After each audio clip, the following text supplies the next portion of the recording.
Hi everyone, I'm Mrs. Moseley, and today I'm going to read a really cool book called The Invisible Boy. And this book is by Trudy Ludwig. Has a really good message, I think. Can you see Brian, the invisible boy? Even Mrs. Carlotti has trouble noticing him in her classroom. She's too busy dealing with Nathan and Sophie.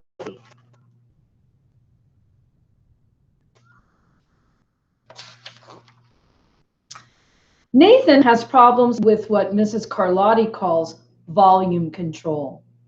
He uses his outside voice inside too much. Sophie whines and complains when she doesn't get her way. Nathan and Sophie take up a lot of space. Brian doesn't.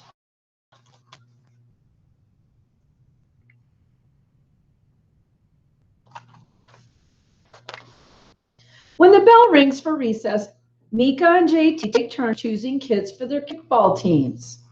The best players get picked first, then the best friends of the best players, then the friends of the best friends. Only Brian is left, still waiting and hoping.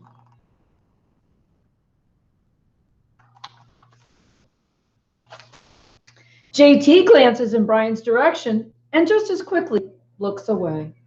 We've got enough players for each team, he tells the others. Let's play ball. Poor Brian.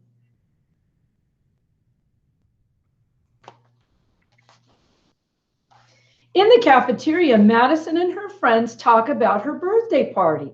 The rope swing over the pool was awesome. Yeah, so was the water slide, adds Fiona. That was the best pool party ever. I'm so glad you guys had fun, says Madison. Everybody did, except Brian. He wasn't invited.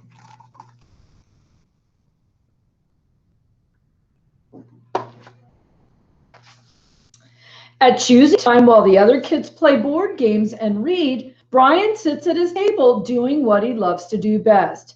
He draws fire-breathing dragons, scaling tall buildings. So scaling means going over a tall building, like jumping.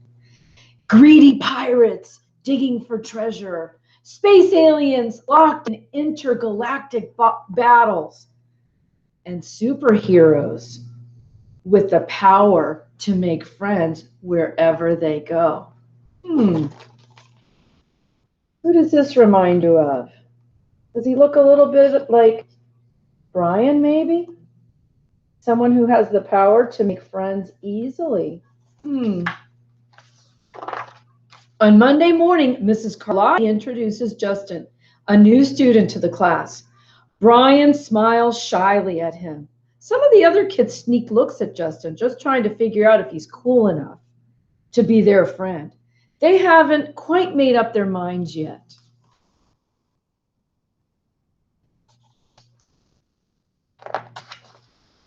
At lunch, Madison and JT watch Justin eat with chopsticks. What's that? Asks Madison as she points to Justin's food. It's bulgogi. What?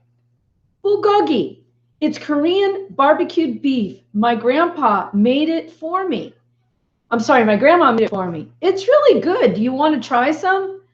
There is no way I eat boogergi. And the kids laugh. All of them, that is, except Brian. He sits there wondering which is worse, being laughed at or feeling invisible. Do you guys notice the difference between Brian and the rest of the kids in the picture? Lots of colors, right? There's not any colors on Brian. That's how the author makes him feel like he's invisible, makes him look like he's invisible. The next day, when Justin goes to his cubby to put away his backpack, he notices a piece of paper with his name on it. Justin, I thought the bulgogi looked good.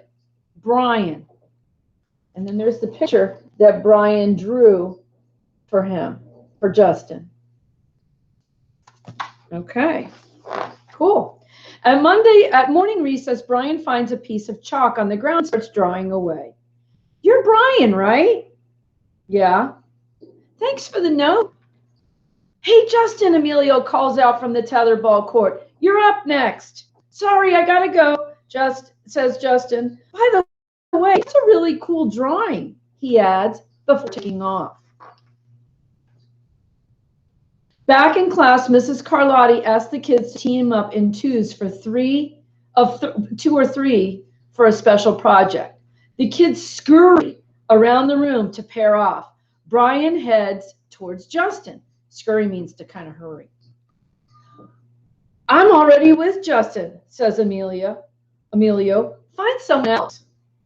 Brian looks at the floor, wishing he could draw a hole right there to swallow him up. Mrs. Carlotti said we can have up to 3 people in our group. We only have 2. Come on, Emilio, let him work with us. Okay, I guess.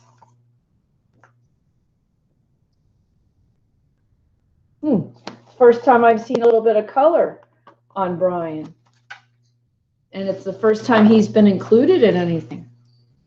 Mrs. Carlotti gives the class directions for the project. Your assignment is to work together to write a story about what you see in that photograph. Use your imagination and have fun. Whoa, cool, says Emilio. What kind of people do you think would live in houses like that? I don't know, but Brian could draw them to go with our story, says Justin. Brian smiles as he takes out his lucky pen. Okay, so then here's some pictures of them drawing and working on the project together. And they called it the crooked story we made up on the spot. Now look at the color that's coming back into Brian. All of a sudden he's not black and white anymore because he's playing with other kids and being included, huh? It's lunchtime again. Brian's least favorite part of the day. Another 20 long minutes of kids talking and laughing with everyone else but him. Brian! He hears someone shout out. Hey, Brian, over here! Brian just waiting over at the table.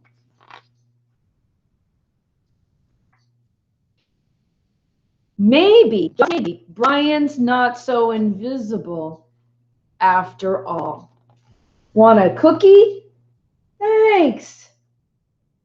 Now look at all the color on Brian. He doesn't look invisible anymore, does he? That's a great story.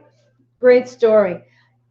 And you kind of feel sorry for Brian at first, but he kept on going. He didn't let it get him down too much. He ended up making really cute, good friends. Okay? So, I hope you enjoyed the story, The Invisible Boy, again by Trudy Ludwig. And I hope you guys have a great summer. All right. Adios.